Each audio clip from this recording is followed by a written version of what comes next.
I think it's about that time. All right, let's go ahead and call to order this meeting of the Future-Oriented Approach to Residential Development Task Force. Do we have anyone signed up to make a citizen's appearance? I don't see anyone in the booth.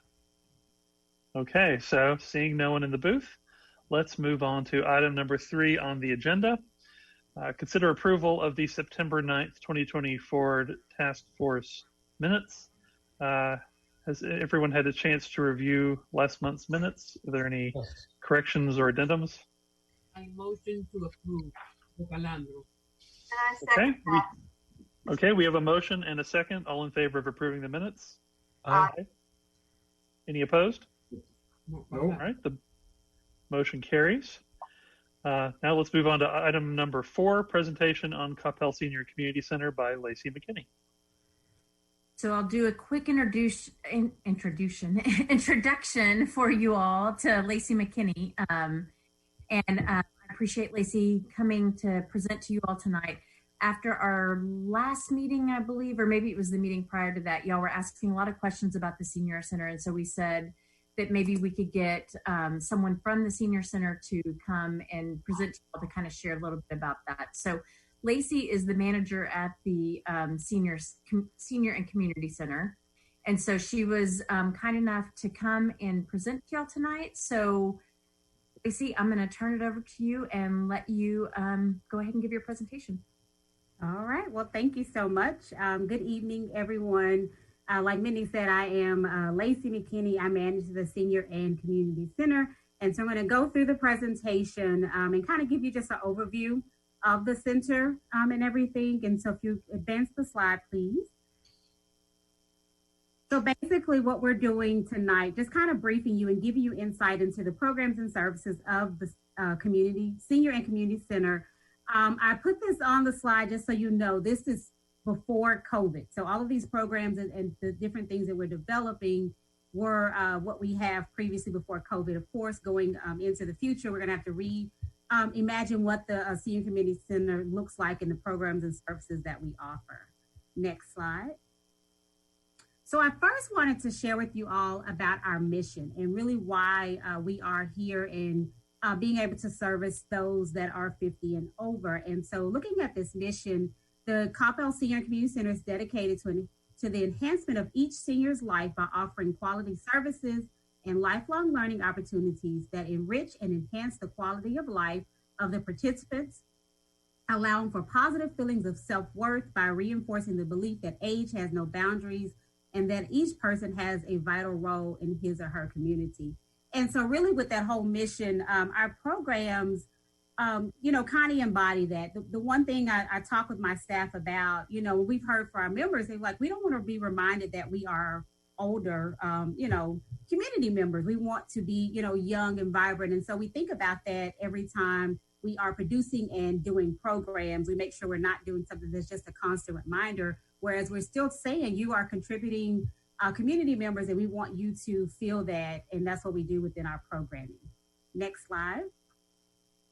So also I want to kind of talk about our goals. And these are the goals that we kind of utilize when we are developing programs, just the services that we offer as well. And so each one, the first one, developing meaningful opportunities that teach skills through a variety of activities, promote a continuous lifestyle of health and wellness to ensure a better quality of life, encourage opportunities for interactions with the community and other participants in order to nurture socialization needs. Next slide.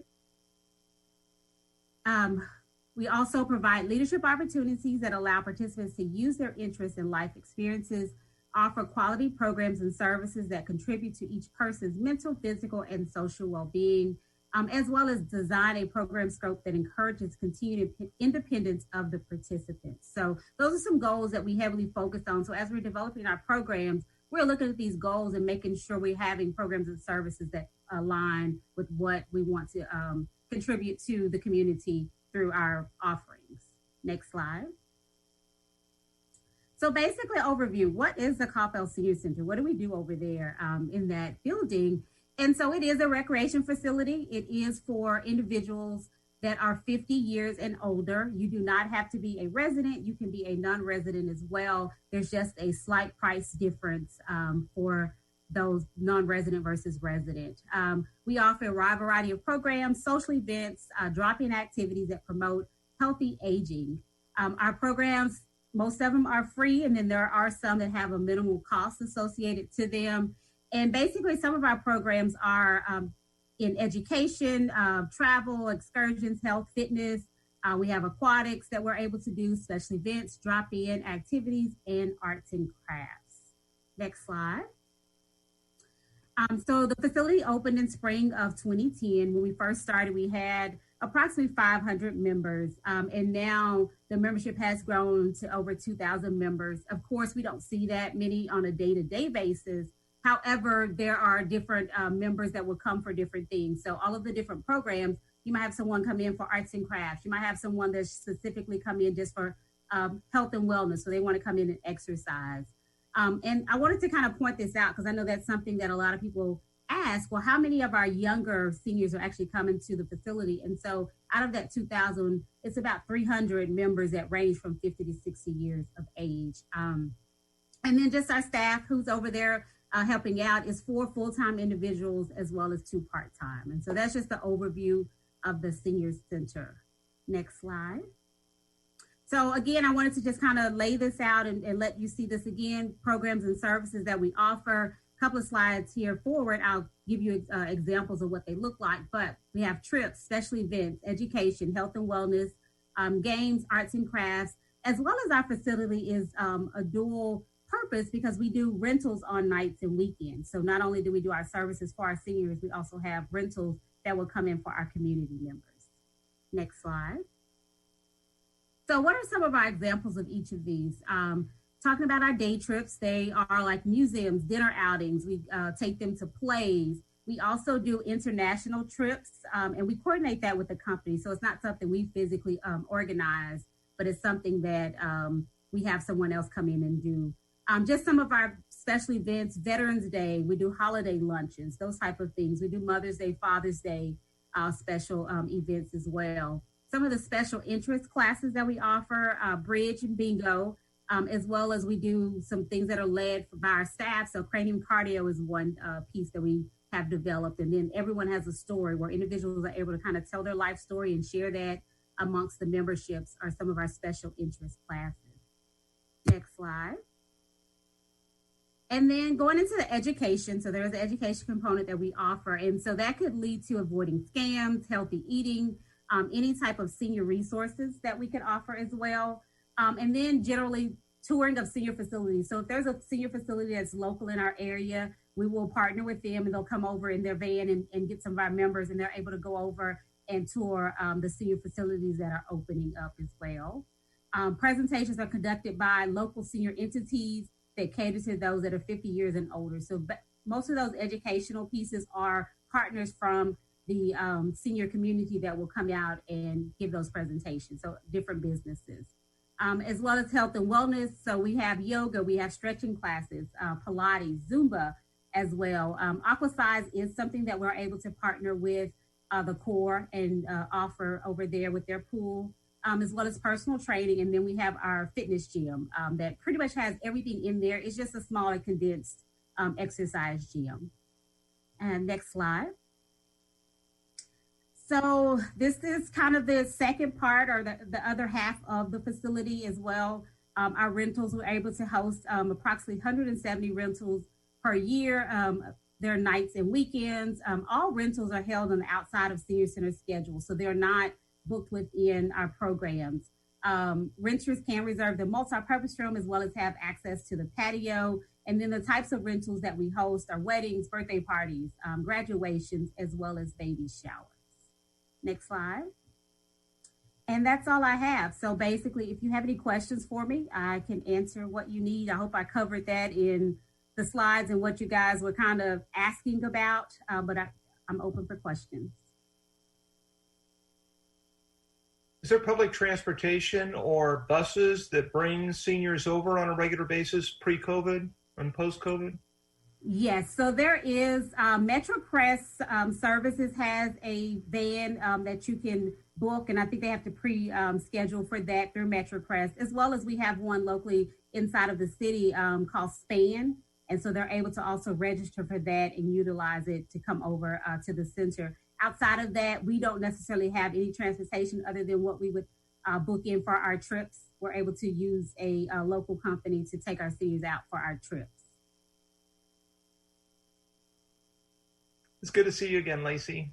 Good to see you as well, Leslie. I'm looking at a lot of these faces on here, and I'm like, y'all could have given this presentation. I see Marie as well as Peggy.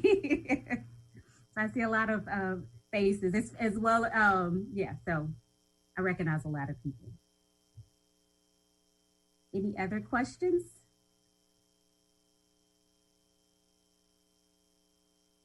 Y'all do a really good job. Thank you, Peggy. Thank you. Did that help answer you? I know that was part of the conversation was what services the senior center currently provides to kind of help evaluate filling in any gaps that y'all think we should be looking at, I guess. So does that help answer y'all's questions, or at least fill in that knowledge for y'all? That was really helpful for me, at least. Great. Yeah. Okay. Well, Right. if there's nothing else, then, if there's anything else, you can always send them through, to Mindy to kind of ask some questions if something kind of sparks after, the meeting is done. I'm open to answer. Well, we Thank you so much. Yeah, we appreciate you being here tonight, Lacey, and presenting to the group. So thank you very much. You're welcome. Okay. All right. All right, moving on to agenda item number 5, discussion regarding potential strategy planning session by Brittany Muser. Okay, so once again, I'll take a moment to introduce Brittany to you all. So Brittany is with our city manager's office, and she is here tonight to talk about, I mentioned to y'all at the last meeting that we kind of had a plan for next steps for this group. And so Brittany is kind enough to come tonight and present to y'all an idea that we have, and then we'll open it up to questions for y'all. So with that, I'm sorry, Brittany's been with the city manager's office for about a year. Okay, for about a year. So let's welcome Brittany and let her do her presentation for us. Thank you, Mindy. I'm gonna go ahead and share my screen. Let's see. Sorry, 1 second.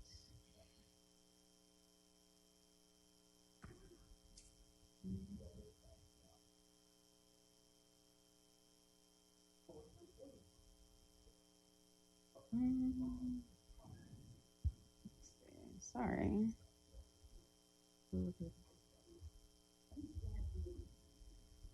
Okay.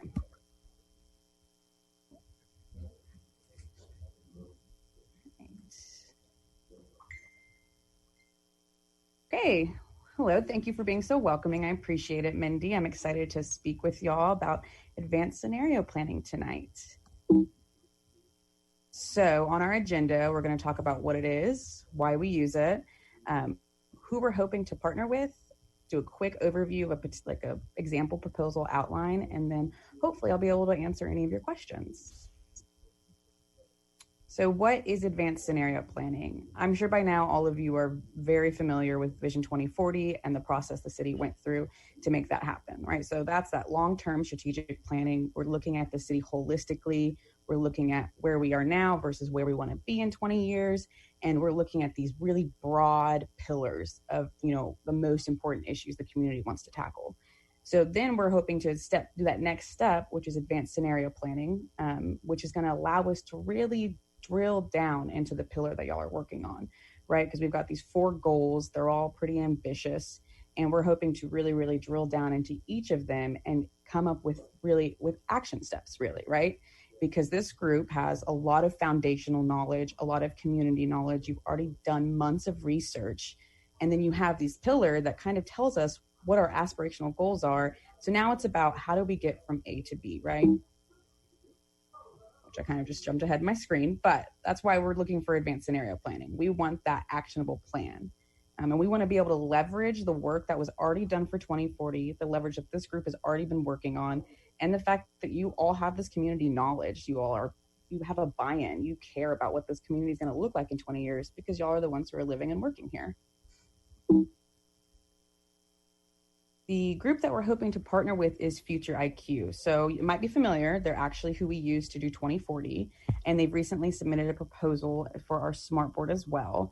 This is just a broad overview of their method that they use, right? And so I wanted y'all to be able to see it really is research heavy. It's data heavy.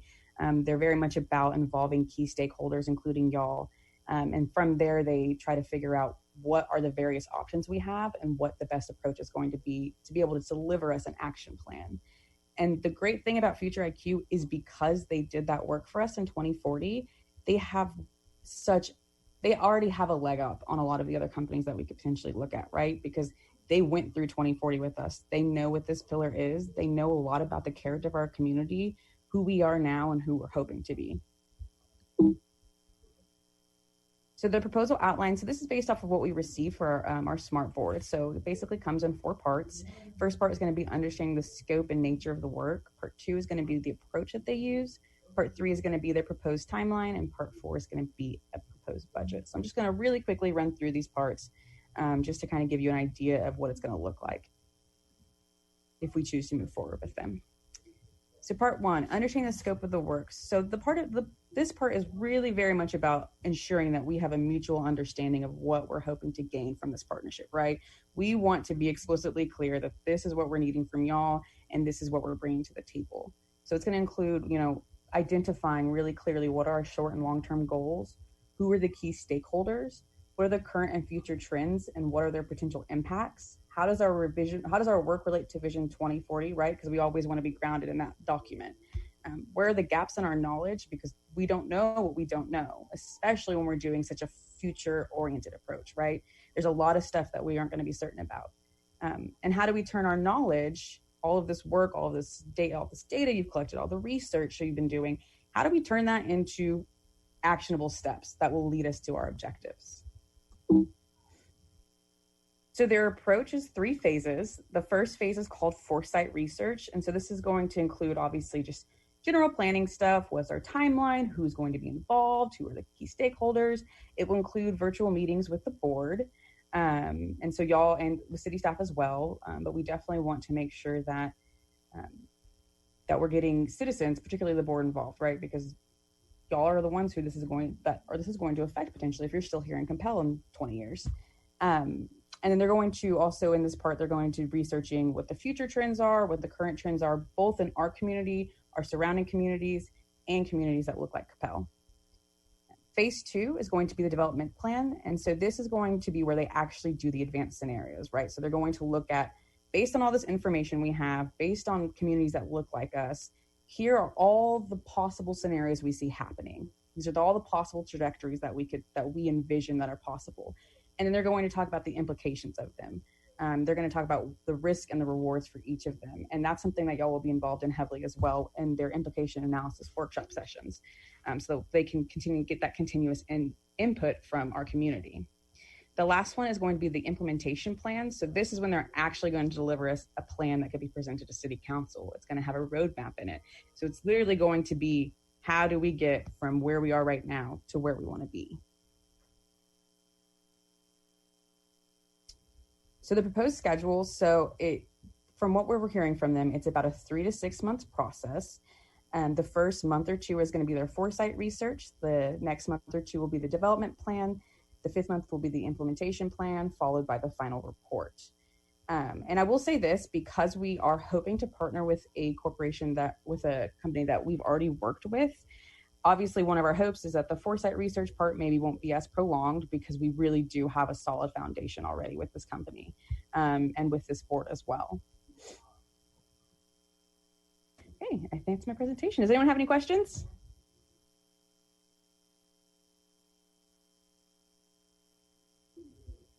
I do. Hi, Maria. Hi.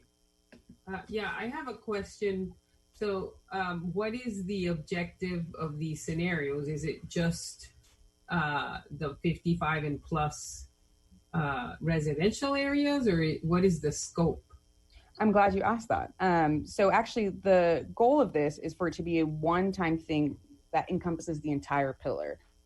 I know from talking with Mindy, y'all have really been focusing on senior housing, but it will touch all of the goals. It'll touch our housing stock. It will touch our goal to keep our community oasis, those nodes, and it'll touch on our optimal population study. So right now, I know that Foard Board has really been hitting hard senior housing. I know that's a priority for council as well, but the goal is for them to really help us deep dive all 4 of those goals and come up with, okay, for this goal, we see that there could be 3 different trajectories the city could choose to go.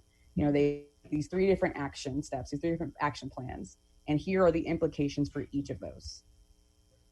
So how does the work we've done up to now, fit into this, align, contribute? So the first phase is that foresight research. And so a lot of that, from what I'm seeing from their other proposal, a lot of that really is very data heavy, very data driven. So they're wanting to know, what does our community look like? What does the surrounding community looks like? What are our demographics? What do we expect our trends to be? What does our community want? Just from speaking with Mindy, I know that y'all talked a lot and y'all done a lot of research regarding senior housing. So particularly for that goal, the work that y'all have been doing gives them a leg up. They're going to have to do a lot less research at the front end to get us further there. So hopefully, my hope is that we'll actually make it where that first part of their work will be shortened. So maybe instead of 2 months, maybe 1 month of work. So I noticed when I viewed the Chamber of Commerce discussion with West May that we've all been working on the 55 plus, which was the mayor's #1 priority. Remember when we got the priorities from the city council and the mayor and everything?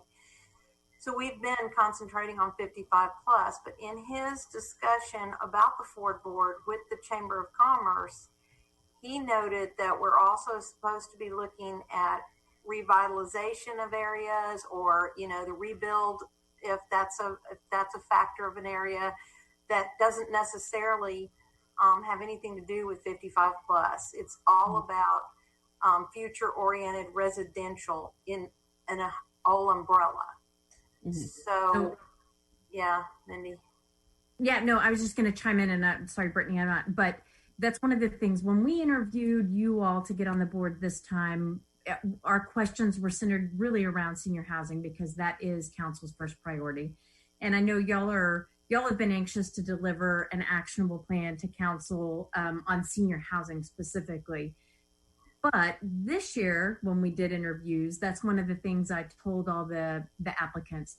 While when you come onto this board, we'll probably still be focusing on senior housing. Know that eventually we will transition into all types of housing, all types of future housing. So like Brittany said, Future IQ won't be focusing just on senior housing. They'll be focusing on the entire pillar and how we deliver an actionable plan on the entire thing. They'll build off of the research y'all have already done on the senior housing, but it's going to encompass more than what y'all have done so far. And like I said, after y'all deliver the senior housing ideas to council, we'll then engage in the other. So this is kind of helping move us along on the entire pillar. It does occur to me that if Future IQ hits all the pillars in their report, that does give us a leg up moving into other areas of our potential umbrella once we turn in our report on 55 plus housing. So I can definitely see the benefit to that. Yeah, I can too. It's kind of like dancing with the one that brung you, because they've been there and they're doing it for the other folks as well. So they already kind of know about the pillar that we're fulfilling on this board.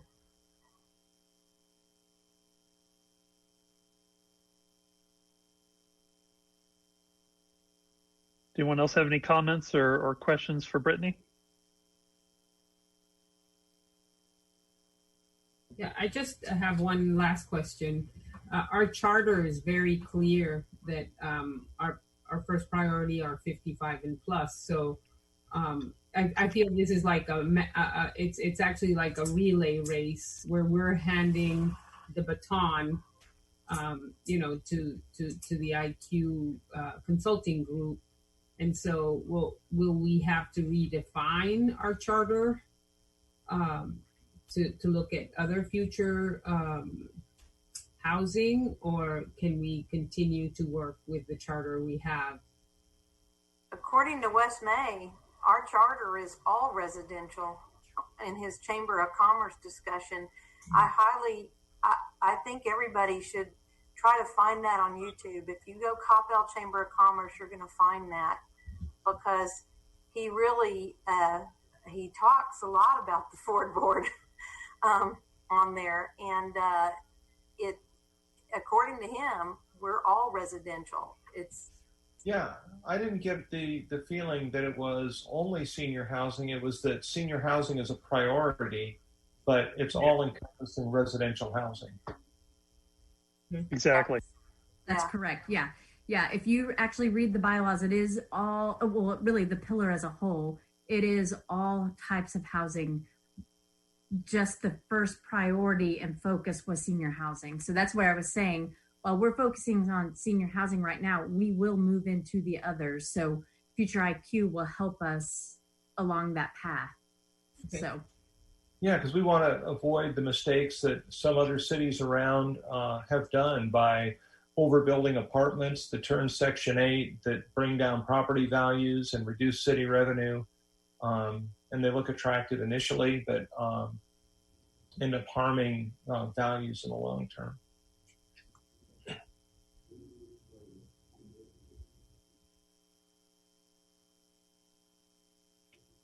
All right. Any other discussion on this topic? Brittany, we really appreciate you attending and presenting this info. It's very useful. Thank you so much for having me. I really appreciate it. Good luck, y'all. Y'all are doing great work. We appreciate y'all at the city. So thank you. Thank you, Brittany. All right. Next up, item number 6, a recap on Momart development and requirements for developing a 55-plus community by Peggy. So I through just a fluke thing, I actually got to work with one of the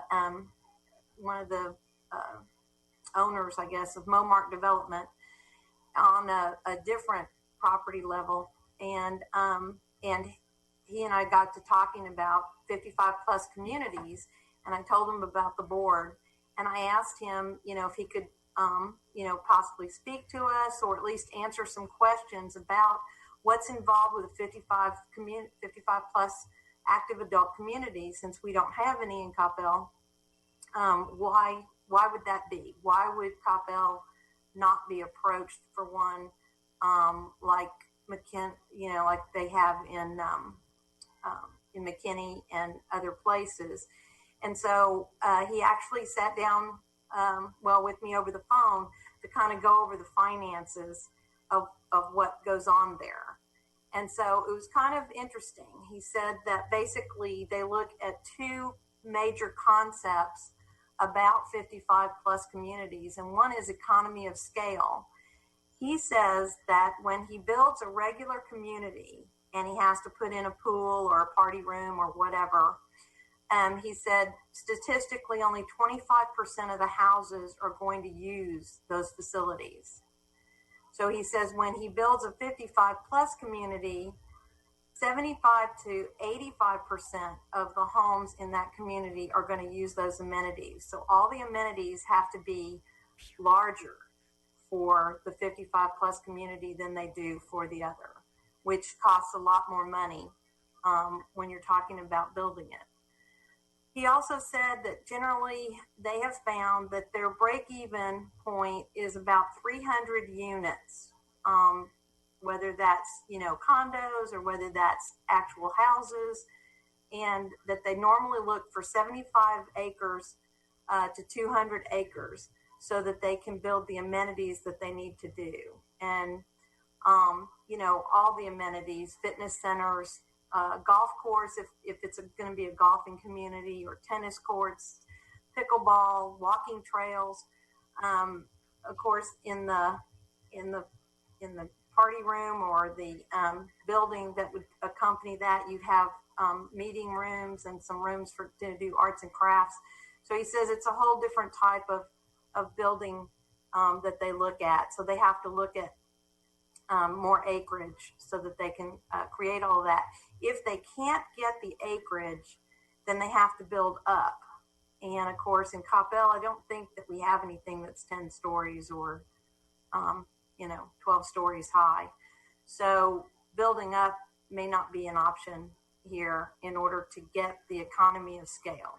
And he said the economy of scale is very important because they won't go into it unless they have that. Then he said the other thing is that there's a thing called home transfer financial arbitrage, where it's the concept of selling your home and gaining so much money on your home that you buy a smaller home in a 55 plus and use the money left over as extra money on your monthly supplement to supplement your Social Security and your pension. And he said that's an important part because if the area home value doesn't equate to the home value that is needed, then it's very hard to sell out of a 55 plus community because the homes are too expensive. So he said in Texas in general, the financial arbitrage of your home is not as good as it is in California and New Mexico. So he cited some states where basically once you buy your house and you've lived in it like 30 years, he said it's quadrupled in value, like in California, but here it's probably doubled. So you don't have as much equity funds coming out of your house to do a swap and an arbitrage like that.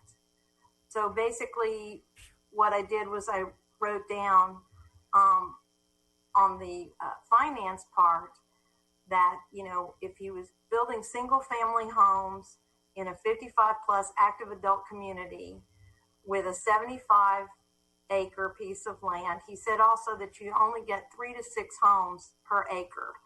And the reason for that is because part of the acreage has to go into streets and streets and pools and all the amenities and stuff. So you're not really getting to use each acre just for housing. And then land improvements and everything. So basically, in the city of Coppell, the median home value that I found on our webpage for the demographics is $401,000. $401,558 is the median home. Okay, so let's say 401. So then I took 75% of that is 301. So that's how I got my statistics. I don't know if y'all are seeing the statistics. Are you seeing that up there? No, I'm just seeing the kind of introductory slide. Oh, okay. Did I need to share my screen, Mindy, or did? Because I took notes on an Excel sheet. Yeah, it's up there now. I think Julian put it up there now for. Oh, okay, so this will be easier to see. So basically what I've been doing is talking about the economy of scale, and I took notes from what he said, and then the home transfer arbitrage and what he said about that, because the home build situation in this is that they already have, each house has a certain portion of money that they've had to pay for the build out of the 75 acres. So if you take a home in Coppell, 401 is the home median home value. If you say, okay, a Coppell resident would sell their house and they were willing to put 75% back into a home, then that's 301, 168.50. Well, for the builder to have profit, a 20% profit of $60,000, and then for the amenities and the improvements would be about $13 million. And then that would mean that if you did 6 homes per acre, you'd have 450 homes, and splitting at the home improvement or the amenities and improvements, that means that every house, the first 53,888.89 would go into just the amenities and the improvement of the lot. So when you look at that, then they wouldn't have a lot of money to actually build a very big home. If you're talking about the builder paying 125 square feet, 125 per square foot, you're looking at basically 1496 square feet. If you wanted to up that and build a bigger home for 1700 square feet, then you'd have to charge more like the 326, and you get more and more expensive to where you'd be selling your house and be buying another house that is either equal to your bigger house or more expensive than your house that you just sold. So that's kind of the numbers game and the principles and concepts behind the 55 plus active community. Anybody have any questions? Those are really interesting numbers. Yeah. And I had never thought about the amenities costing more to 55 plus because you got to build them bigger and better, is what he said. Yeah, and then you have ACA requirements or the ADA, yeah. Yeah, the ADA stuff. Yeah. Now this is when I ask the city, are there going to be any incentives for these developers? Because I'm thinking, a couple that is an empty nester and wants to go into a smaller unit, sells their house, but you're going to pay the same or more. That doesn't really make any sense. I mean, the only way for it to be feasible would be to have some incentives from the city for this type of residential 55 and plus. So is that something we could suggest in our plan? Yeah, I think that's exactly what should be done, Maria, because the answer today is we don't have any kind of incentive structure in place for this type of incentive. But I think as part of your proposal, or when you present something to city council, if this is one of the concepts you want to present, I think that's one of the things you probably should include in there, that they could see that there is a potential, or you all could see that there's a potential for some type of incentive to the developer to help lower the cost of the overall development, which in turn could hopefully lower the cost for the residents. Yeah, for the resident. At the end of the day, it's the citizens of Coppell that are going to live there. And again, whether or not they would agree to that, I have no idea, but I think that would be part of that overall package you're presenting when you present the ideas to council. Mm-hmm. Hey, Mindy and Matt, do we have 75 acres anywhere? 75 plus acres anywhere? Mm-hmm. In one plat? There's stuff on them, but yeah. Martin Leslie. Yeah, I don't want to speak for Matt, but I don't think we have.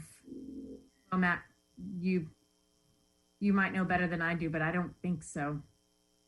No, I had just texted you. I was curious about how many acres was on the ML Realty piece. I don't think there's, I don't think not there's 75 for sure. Contiguous anywhere. Well, and as I heard Peggy say, West Mays was talking about revitalization of certain areas. I personally worked for the census here in Coppell, and so I found some trailer parks. There's industrial. I know Mindy, when you took us on the tour, the industrial part was very saturated, but I think we should revisit some of those properties. And even I just think as the population is getting older, do we really need all those baseball camps? I mean, the sports. It's a question. I don't know, but well, it may be because of COVID-19, it's really empty. But I used to watch the baseball, and it was basically Saturdays that it was being used when my kids were younger, but maybe that's changed. I don't know. I think it's the revitalization or repurposing certain areas might be a way to go. And then, this is the option of building, from scratch, from zero, a development. What areas could become 55 and plus with incentives and more flexibility in the zoning and permits? I think we have to address that as well. Well, I think you're right. Yeah. Oh, I'm sorry, Peggy, go ahead. Well, I think you're right, but I also think that comes with some extra expense, right? Because if you're going to repurpose a whole land, they got to tear it all apart, right? They got to bulldoze it all down and then build it. So that was going to be one of the things I was going to talk about. And again, this is kind of that overall education piece, right? So for example, the parks you mentioned, Maria. Well, parkland, you can't just repurpose. There is a process you have to go through in order to for it to no longer be parkland, which I don't even actually know that process. So that would be something we'd have to educate ourselves on about if at some point the city council wanted to look at. I don't know that they would be agreeable to that, but if that was something we wanted to propose, we'd have to do some research on what does it take to basically take parkland out of parkland designation. And then if you're looking at repurposing, which I do think is something that maybe is something that will happen in the city, but there is that added cost. So your cost right here of, that Peggy's put on the paper is now you've got to include the cost of not just purchasing the land, but purchasing the asset on the land and then demolishing it and rebuilding or figuring out a way to repurpose as it is. So those are just all things that as a group we have to think about and really be prepared to answer those kind of questions to council whenever the time comes. So those are all really good points to bring up as this is part of our process of making really informed decisions to council. We need to do all of that work as well as just figuring out what types of senior housing we think are good. We've got to do the work of figuring out where they should go, if there need changes to our zoning ordinance that need to happen to accommodate them, if there's land we want to target to repurpose and what that cost is, if there's incentives we need to include. I mean, those are all components of what this group would be taking forward to council. And you could also, I was just going to say, with a park, though, there's considerations because, for one, parks, baseball fields, things like that are attractive to families with kids. And I think we probably still want to be that kind of city that's still attractive to families with kids. And also, you can put a park in a floodplain, but you don't want to put an apartment or senior housing in a floodplain. Because it's fine if the jogging trail is under 2 feet of water, but if it's residential housing, then it's a problem. Yeah, I think it's no coincidence that we have a whole park system along a creek at Andy Brown because potentially. Yeah.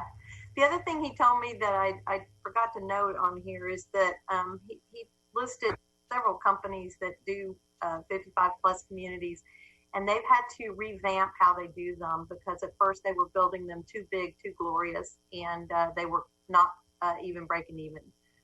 And so they lost a lot of money on it. So you'll find the newer, more modern 55 plus communities are structured a lot differently, but the 300 units and the 75 acres is still the rule of thumb, regardless of toning down on the amenities for profit's sake.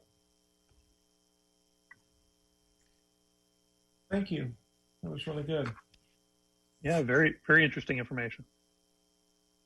Any more questions or comments on Peggy's proposal or discussion, rather? Is that going to be up on the SharePoint as well? Cammie can put it up there. I sent it to her yesterday, and so yeah, she can put it up there. I cannot seem to actually post to that site. I don't know why. So I kind of Okay. send it to Cammie, and then Cammie puts it up there. Very nice. Okay, moving on to agenda item number 7, new business. Is there any new business we want to discuss? I know one thing I thought might be a good discussion was following up on our meeting last month where we went through our presentations and talked about the different strategies for 55 plus. Were there any of these proposals that we thought might be useful to bring in additional guest speakers? I would love to know more about the villages. I hadn't thought about that or heard about it. When I thought village, I would think, a cluster, but having a village being more of like a loose association, I think is amazing and has some really nice potential given how built out Coppell is. So I wouldn't mind if there was somebody that could talk about that, because I love the idea of the cost being very, very low, using guys like, fire department or police department in their off hours that want to do kind of community service or, help with seniors. I love that. So it seems to fit Coppell's community identity of that kind of caring and service and, the servant leadership. I think it fits in nicely with that. So I would love to know more about that and how feasible that would be here. I can get with Russell. He and I interviewed 3 different village people, and I can get with him and have him and I get somebody to speak to the board. They can call in on Zoom and give a presentation. That'd be great. That'd be excellent. We can add that to the November agenda. If you don't have any luck getting someone to join us November, just let us know, Peggy. But we can put it on there as a placeholder now and then remove it if you can't find anybody for the November meeting. Yeah, Mindy, remember we had spoken that you could bring some people to talk to us. I'm really interested in the option of the one that, it gives you more flexibility in your home to maybe rent out some rooms and make a small cluster among residents that are already, 55 and plus. So I don't have all the options in my head like Peggy, but one of the options we looked at was maybe sharing, common areas. If 4 or 6 homes in a cul-de-sac want to become a senior living space, how do you do that? What kind of changes in the zoning, incentives? So I don't know if that's something you could look. And then I as new business, one of my peers in leadership Coppell, Lori Giner, she actually lives in a 55 and plus in Florida.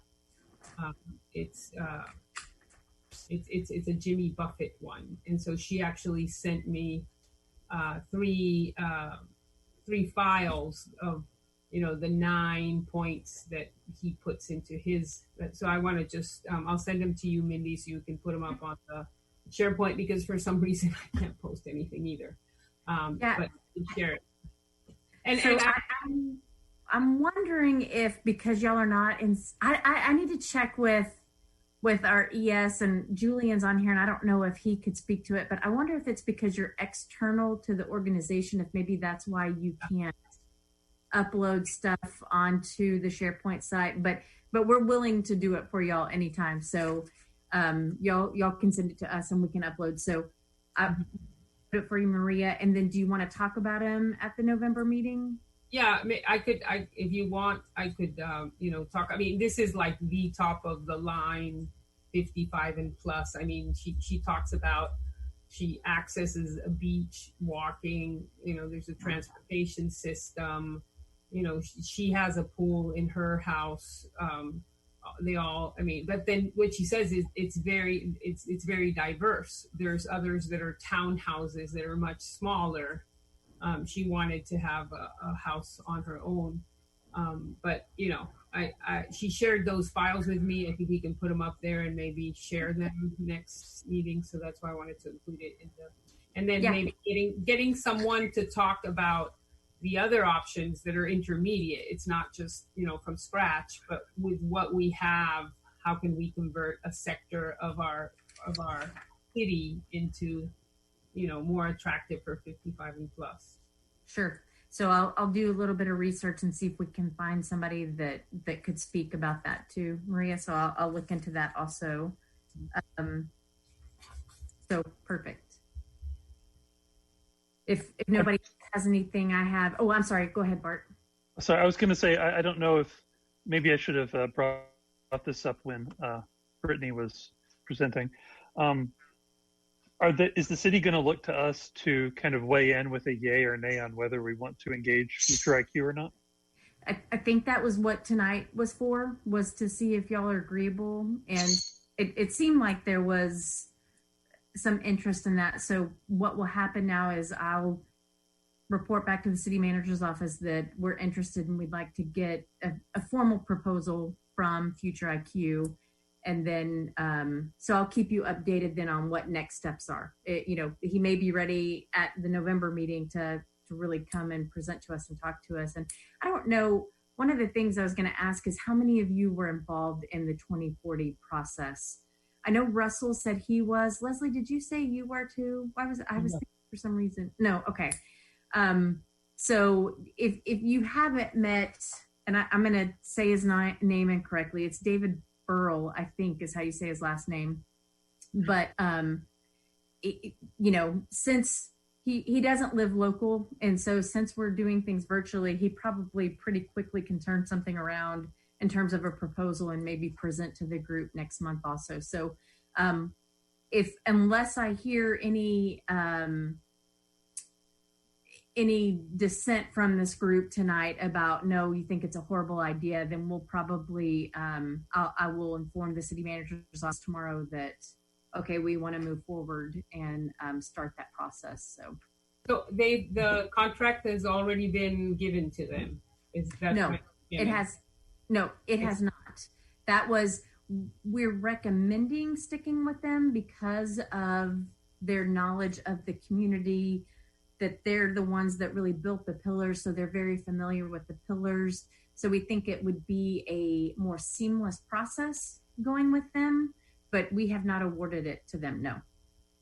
Well, and then I just want to caution that then we should not be asking them to do stuff for us, or what is the idea, for them to come to present to us or for us to give them information? I'm not really clear. Yeah, no, if we're ready, I mean, if we're saying, yes, we like the idea and we want to move forward, then they'd put together a proposal council for them to basically approve it, and then they would get started. So he wouldn't come speak to us until we have engaged them. And I would like, in the proposal, I would like for the consultants to put in how are they going to engage with all these committees, because there's a smart cities, or how are we going to be taken into account? I mean, is it going to be one meeting? I saw the timeline. So in that first phase of data analytics, maybe we just give them information, but then when they're doing the scenarios, at the end of the day, their budget is going to reflect all these meetings. So I think it would be very beneficial for their work to set up some meetings with groups like us. With that question, so when they talked about identifying the stakeholders, y'all are one of the primary stakeholders. So they would definitely be talking about that. Peggy, you had mentioned, not Peggy, Maria, sorry. Early on, you had mentioned that you wanted to do a community survey. They could do some of those surveys, community surveys for us. So, and honestly, since Smart City Board is moving forward with them, at some point there is a connection between this committee and the Smart City, as well as with planning and zoning. And, so I think having them doing the Smart City Board and this board actually is beneficial because they can incorporate things that complement each other. So that proposal that Brittany presented tonight, that was the proposal that was given to the Smart City Board. So she was basing it, what we believe we'll get from them off of what they proposed to the Smart City Board. I think it makes it all more cohesive. Yeah. Together totally, because they are working with planning and zoning, and a lot of what Maria is talking about has to be vetted with planning and zoning current ordinances. The other thing is, so when she presented the timeline, so my question is, so when are you thinking, if they give us a proposal, when are you thinking that starts for the 6 months? That will be, yeah, that'll be part of the conversation. I don't know if they would be ready to start, the next day, or if that means their starting point would be January. I'm not sure. That's part of what, again, tonight was just presenting the idea to you to make sure that y'all seem on board, that you think it's a good plan, and to see if you have any heartburn with that company doing it. And then now we have to go and actually tell them, okay, we need a formal proposal, and that we would get more specific then about when would you start, what is your timeline, et cetera. So.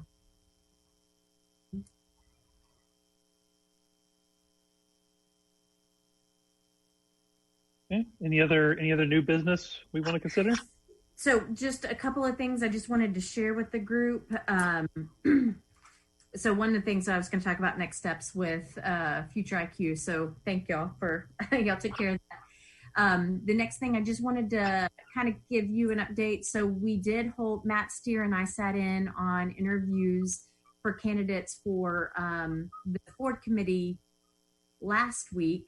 Now, sadly, I can't remember exactly which day it was, but we did it last week. And Bijou Matthew and Brianna Hinojosa Smith were the council members that did the interviews. And Matt, feel free to chime in at any point, but we had a lot of really great candidates. So we have 3 voting member spots to fill, and then 2 alternate spots to fill. And so we could appoint up to 5 people to be on this committee that they would start in January. So we were the first board task force committee, whatever, boards and commissions. We were the first group to interview. So they still have many more interviews to go. And a lot of times people apply for more than one board. And so they'll finish those interviews in October and then make a decision in November on who they're going to appoint to which board. But I thought we had some good candidates. I'm going to be sad to have Leslie and Monty not joining us next go round. But anyway, so hopefully we'll get some good candidates to fill y'all's shoes. It will be hard, but hopefully we will. And Matt, I don't know, do you want to say anything about the candidates? Any remarks? They were all really, really good. So I'm very confident that they'll contribute very, very well to the committee. Yeah. So thank you. So I just want to hear that, and then we'll know in December or actually probably in November on who will be what the makeup of the committee will be starting in January. So we'll keep y'all posted. But just wanted to give y'all that update since we had those interviews last week. So Cool. Great. Any other new business for us to consider? I'm impressed how quickly y'all move through an agenda. I thought with our agenda tonight that we were going to be here longer, but y'all are y'all are fast and effective. So thank y'all. I'm impressed. So I don't have anything else for the group. I don't know if anybody else did. I think I mentioned last month that we are going to start putting kind of the draft agenda up on the SharePoint site. So if there is anything y'all want us to add to future agendas, just let us know so we can put those place markers in there. And so that's it for me. Cool. Anyone else? I motion to adjourn. Mocalando. All right. Do we have a second? I'll second it. All in favor? Hi. Okay. Great. See y'all next month. All right. Okay. Thank y'all.